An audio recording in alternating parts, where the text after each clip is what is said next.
Argafuun hordoftoota YouTube channel Fayyuu Jaalalaa nagaa waaqayyoo isiniif haa baay'atu akkam jirtu nagaa keessanii nagaa kiyya galata waaqa haa ta'u. Egaan hordoftoota kiyya har'a oduu lama isiniif fidee dhufeera. Oduu inni jalqabaa wanta nama gammachiisudha. Inni tokko immoo waan nama gaddisiisu jechuudha. Biyya keenya keessa waanuma garaagaraatu jira. Waan nama gaddisiisu, waan nama gammachiisu. Garuu waan nama gammachiisu hin jiru. Waan nama gaddisiisutti caala. Egaa dubartiin tokko ijoollee lakkuu sadii deessee abbaa malee guddisuun baay'ee ulfaata. Haa ta'u malee abbaan argamuunsaa baay'ee nama gammachiisa. Iddoo jiru iddoo dhokatee ba'uunsaas baay'ee nama gammachiisa. Kanaan dura gatee habaduyyuu dhiisee habaduyyuu malee amma immoo jira abeet jedhee owwaatee iddoo jiru of mul'isuunsaayyuu waan tokkodha. Haadha sana kanaan dura saayikooloojii yoo miidhesi gatee baduudhaan rooshin da'uudhaaf jettu dhiisee baduudhaan yoo miidhellee amma immoo itti owwaatee nan gargaara bakka dhiifama naaf haa gootu jedhee deebi'uunsaallee waan tokkodha. Namni garuu waan baay'ee haasa'uu ni danda'a. Akkamitti yeroo sana dhiisee deemee amma immoo dhufaa eessaa dhufee erga isheen gargaarsa argattee erga isheen jijjiiramtee dhufaa jechuus ni danda'a kan jedhes ni mala. Haa ta'u malee ijoolleen sadii abbaa biratti yoo guddatan abbaan dhabus argatus abbaan jiraate haadha sanaaf saayikooloojiidhaafis gaariidha. Ijoolleen sunis abbaa qabna jedhanii abbaa sana faana yoo guddatan ijoollee sanaafis baay'eedha. Abbaan gaachanadha. Abbaan gaaddisa jedhama waan ta'eef egaa hordoftoota kiyya yeroo darbe torbee sadan darbe kana dubartiin tokko gara hawaasaatti lakkuu deessee dhirsi gatee badee jechuu dhageessaniittu. Dubartiin kun garuu duraan dursa mana namaa keessa akka hojjechaa turte, mana nama dhuunfaa keessa hojjechaa turte. Haa ta'u malee mana nama dhuunfaati waanuma jijjiirama agarsiisuu dadhabna mana nama dhuunfaati baatee gara kaaffee seente. Kaaffee sana osoo hojjettu immoo nama kana faana abbaa ijoollee ishii kana faana wal barte. Isa booda jireenya mataa isaanii jiraachuu jalqaban wal jaallatanii. Jiruu isaaniitti fufanii mucaa durbaa tokkollee erga godhatanii waggaa 5 turanii booda ijoolleen kun sadan akka tasaa garaashii keessatti lakkuu 3 ta'anii uumamanii. Egaa namni kunis lakkuu akka isaan ta'an ji'a 7ffaatti dhagahee yeroo sana rifateera. Yeroo isheen da'umsaaf hospitaala galtu erga isheen lakkuu sana nagaadhaan hiikamte sadan sana ija isaatiin argee gatee badees akka bu'eensaa dhabamee bilbilli isaas dhabame amma naannoo gara ji'atti deemaa jira jechuudha. Namni kun bakka jiru dhufee barbaadee ishee quunnamee namni uummanni Itoophiyaa uummanni waa'ee ishee dhageessan waa'ee koo dhageessan hundinuu dhiifama naa godhaa. Amma dhufeen jira yeroo sana rifadheen badee maaliin guddisa maaltu maal ta'a kan jedhuun dhiisee badee jedhee dhiifama gaafate. Sila akkas gochuu hin qabu dhugaa dubbachuudhaaf waaqayyo ijoollee kana sadan garaashii keessatti gaafa uume akkamitti akka guddisus ni beeka. Maaliin akka guddatanis ni beeka. Inni garuu teenshinaa ta'etu yaaddoon itti nam'eetu gatee achumatti gatee badee malee lolallee hin qabanii walii galtee qabu jaalala qabu jarri kuni. Dubartiin kunillee sababa kanaatiin lolas hin qabnu jaalalaan turre jechuudhaan himannaa poolisiitti illee hin himanne naafaa dhufu naafaa qabamu jettee barbaachifanne. Inma dhiiste. Egaa waaqni immoo gargaarsa bakka garaagaraati taasifamee fi hospitaala keessa naannoo 7-6 kan turte gargaarsumaan jechuudha. Namoonni akka kallattii hundumaan gargaaranii miidiyaa irrattis ishee baasanii namni bakka jiru hundumaa ishee gargaaree gargaarsa ajaa'ibaatiin wanti hundumtu guutamee fi manni maalii bakki ciisichaa mijeeffamee fi dubartiin kun ijoollee ishii seera qabeessaan akka guddifattu haalli mijatee fi itti dabalaan immoo abbaan ijoollee ishii kun bakka jiru biqqi jedhee mul'ate. Ijoollee isaatti owwaatee erga inni dhiyaate dubartiin kun immoo hindiddiimoo narraa deemi jetti immoo qiimii yookaan isa kanaan dura inni ishee aarsee gatee badee kanaan ofirraa ariitii jennaan lakkii jettee dhiifama gootee fi ijoolleen 3 abbaa malee guddachuun hin ta'u. Ijoollee isaatiif ni barbaachisa. Anallee yeroo sana na gaddisiisus na miidhus jettee dhiifama gootee fi akka namoonni itti gaddanis dhiifama gaafattee jechuudha. Baay'ee nama gammachiisa dhugumadha. Yaada isaa jijjiirrate yaada qalbii isaa jijjiirrate gara ijoollee isaatti dhufuun waan tokkodha. Namni baay'een garuu dubartiin kun ergi haalli mijatee fi dhufee gargaarsa waan argatteef dhufee namni jedhee ceepha'ee jira. Kunis ta'e sana gargaarsa isaa argattu haalli isaa mijatuu fi itti dabalataan garuu abbaan hinuma barbaachisa. Abbaan ijoollee ishii hin barbaachisa. Qabeenya ishii waan irraa fudhatu hin qabu.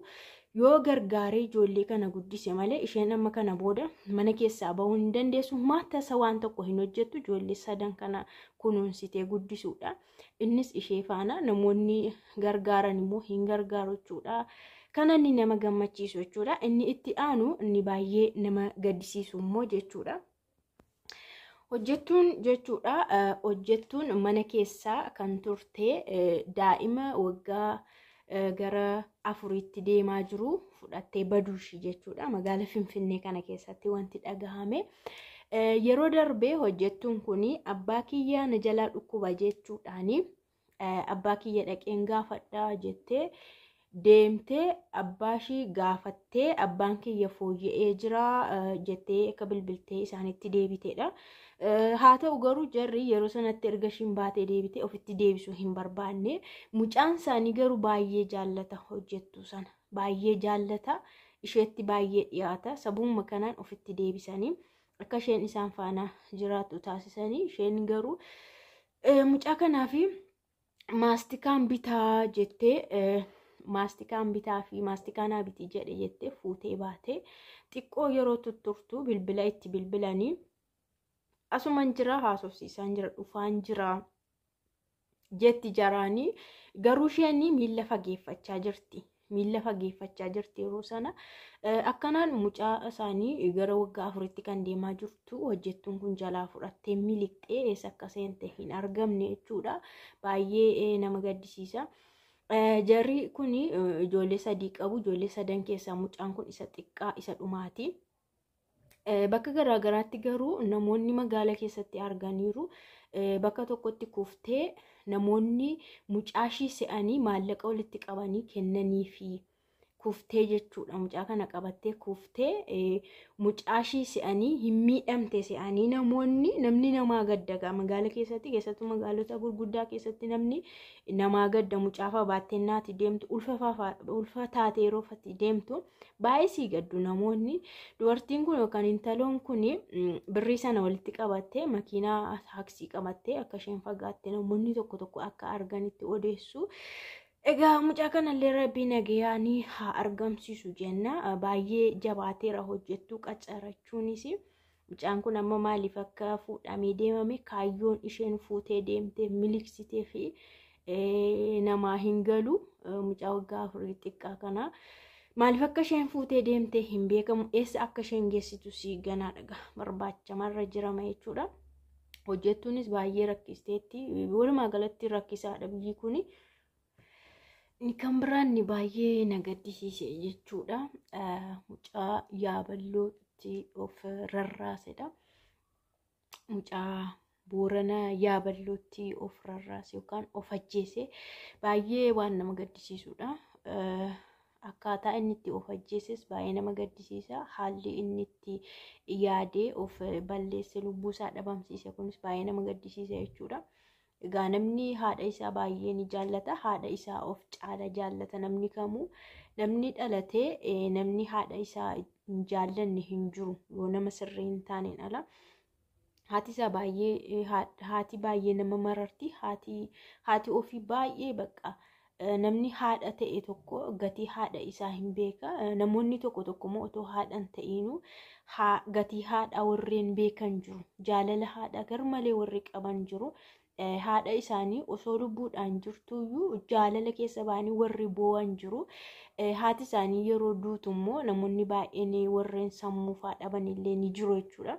Addunyaa kanarratti waaqa gaditti wanti akka haadha ofii nama danda'u, nama dhosku, nama gargaaru hin jiru jechuudha. Bakka kamittuu haati bakka maal jedheen isinitti ibsa hammamillee yoo ta'u dogoggorame haati kee gadi siin baarsistu. Haati sirriin dogoggorteetta balleessiteetta siin jibbitu sirraa hin haftu yoo ati manatti ishee irratti mucaa deesse illee mucaa kee faana si sassaabdee si guddistee si gargaarti.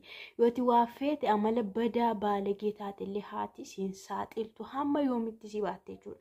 Kanaaf mucaan kun jaalalli haadha isaa garmalee isa keessa waan jiruuf haati kiyya narraa duutees immoo na jalaa arrabsamte boolla keessatti arrabsamte haati kiyya jechuudhaani. Innis itti dabalamee iddoo haadha isaa dhaqee jechuudha. Baay'ee tokko nama gaddisiisaa. Nama gaddisiisa dhugaa dubbachuudhaaf na hordoftoota kiyya waaqni haadha keessan umurii isiniif haa dheeressu. Gatii haadha keessanii warri beektanii gargaartanis waaqni isin haa eebbisu.